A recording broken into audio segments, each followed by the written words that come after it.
Yo guys, it's another day, another video, and yeah, I've got another build video for you guys. I mean, if you guys missed my past couple videos earlier this week when the prelude first dropped, I did make a best center build. I feel like that build, people like Nadix and a lot of other comp centers are going to be making. Y'all can go check that video out. And the video I posted yesterday was a stretch big video, so if y'all want to check that one out, go right ahead. But today I decided to try making the best 7'3" big in the game, So that's what we're gonna do today. Make sure you guys comment, like, and subscribe to the channel for some more 2K21 content. And let me know in the comments down below what kind of build you guys are gonna make. Obviously, it looks like I'm gonna be making some kind of big this year. I've been focusing on studying these bigs, so that's why y'all see me uploading a bunch of these big build videos. So yeah. So this guy's going to be a center. The past two builds I made have been power forwards. This guy's going to be a little bit bigger. For the pie chart here, we are going to make him a post scorer. It's going to be a 7'3" post scorer. And I've been looking at all these pie charts and you can go either way. I know I've seen some people make post scorers using this pie chart right here with the blue and green, a little bit more on the shooting side. And it's a good pie chart, but you do not get Hall of Fame finishing badges. I feel like they're gonna be valuable this year. I feel like badges are always very valuable, and the only positive with this is this increases your shooting stats, which is your post, fade, and mid-range and 3-point shot. It increases it, but not by that much. It's just like 3 or 4 points, and you're already gonna have a Hall of Fame shooting badges, so I feel like it's not gonna make that big of a difference. I mean, it might, but I'm gonna take my chances and I'm gonna go with this pie chart right here, the half green half blue one. You get Hall of Fame finishing and shooting badges with this pie chart, so all around I feel like it's gonna help our game a lot better, And with this pie chart right here, you have to go with one of these two. You need to have max strength, guys. You need to have the highest strength possible for a post scorer.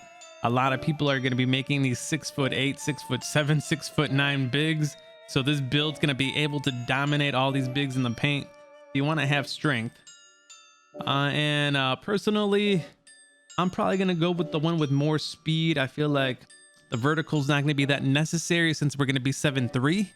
And, we're going to have a long wingspan and all of that. So I feel like we're going to need this little speed. I mean, we're already going to be really slow, so we might as well go with that one. And then this is how you guys are gonna want to do these attributes. This is the way I'm doing it. I feel like this is like the perfect, more balanced way to make this post score. First, the most important thing is we gotta max out our post hook right here, and then max out our standing dunk, and max out our close shot. I actually think I'm gonna tweak this a little bit. Let's see. First, I need to max out my post moves here. We're gonna need at least 6 playmaking badges, guys. 6 playmaking. So you're gonna want to move up your pass accuracy until you get 6 playmaking, because we want, post spin technician and quick first step on gold. Those are like the 2 key playmaking badges you need on a post score. They're like must-haves. You need 6 playmaking. And then for the defensive end, we're gonna go with 9 defensive badges. I feel like 9 is perfect. I mean, you're able to do a lot with 9 defensive badges. You don't want any less or more, or everything's gonna get goofed up. So make sure you get this to at least 9 defensive badges. Where is it? Right there. 9. Perfect. And then we're gonna want our shooting up. Oh, max this out like that. And let's see, we're gonna we want to leave our post hook maxed out, because you know how post hooks were in 2K20. They were broken, and I feel like they're gonna be OP this year, so we're gonna keep that maxed out.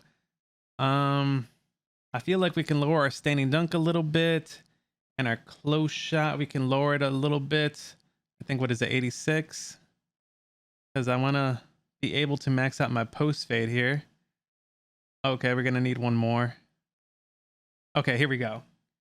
This is the setup I made earlier right here when I was doing my builds. You're gonna want 19 finishing badges, 16 shooting, 6 playmaking, and 9 defensive rebounding badges. I feel like this is perfect for a post big.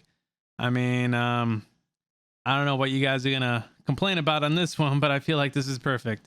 Like for a post big, you're mostly an offensive threat, and you still get 9 defensive rebounding badges. You're gonna be a shooting threat. But yeah, we're gonna go with the, what is it? We're gonna go with probably built or burly. I'm probably gonna go with built, and then we're gonna make him 7'3". I mean, if you guys really want your shooting to increase a little bit and your speed not to be so slow, you guys can go 7'2". But personally, I mean, I don't know, man. I feel like everyone's gonna be so undersized that 7'3" is just gonna be so dominant, you know? But I mean, you guys can see the shooting here. It's a big difference. You get a 68, 65, and over here, 66, 63. We have no idea how shooting is going to be this year. I mean, I'm going to go with 7'3", but if shooting's really broken this year, we might have to make this guy 7'2", or maybe even 7'1", you know? It just depends on how shooting is this year, but we are going to have to be able to knock these shots down. But we do have Hall of Fame shooting badges, and that's why I'm going to make a 7'3". I feel like those Hall of Fame badges is going to give us the ability to knock down these, you know, mid-range shots and possibly spot up from the corner 3. So we're going to go 7'3". If the game doesn't let us do that, we'll change it later on, you know? That's why you let these YouTubers like me and other people make these builds. You guys watch us fail or succeed, and then you guys can spend your money and copy us after we've spent so much money on making these builds, you know? I mean, you guys get a win-win situation here. But with weight, you have to max it out. Even if you do 289 and then you max out your wingspan, oh, you still get a 95 strength. Hold on. Let's do this right here. Oh, no. Okay, we still have a max strength.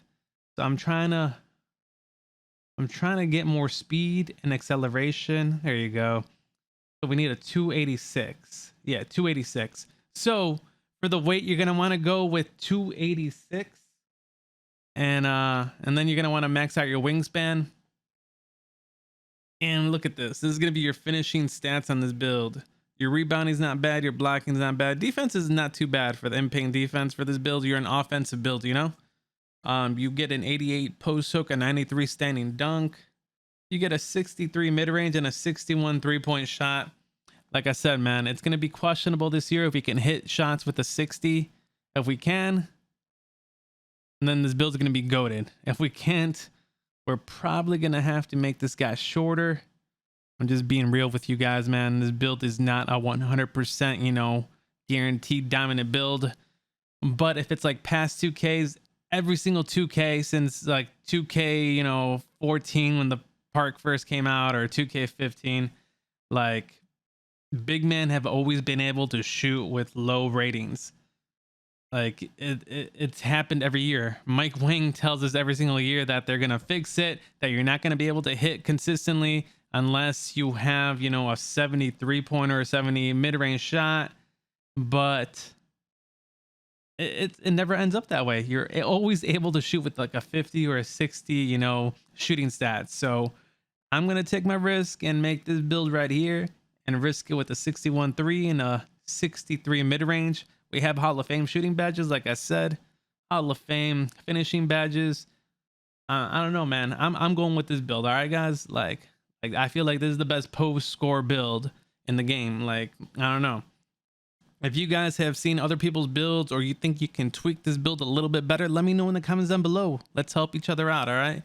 Because if there's a better way to make this build, let me know. Because I spent a long time going through different tweaks and different pie charts, trying to figure out what would be best, and I feel like this is best. But yeah, you get a choice of, you know, the rim protector takeover or the post score takeover, and obviously we're gonna go with the post score takeover.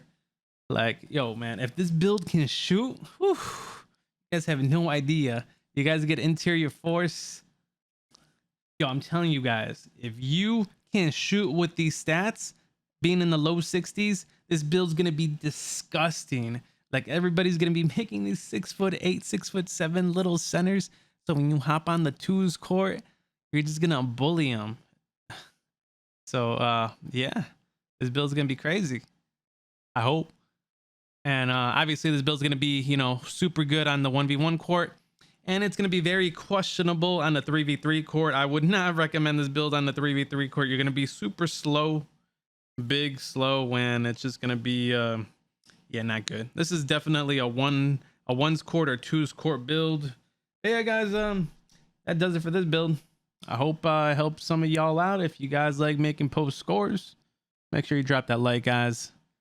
But that's all I have for you guys. I'm the O, and I'll catch you on the next one.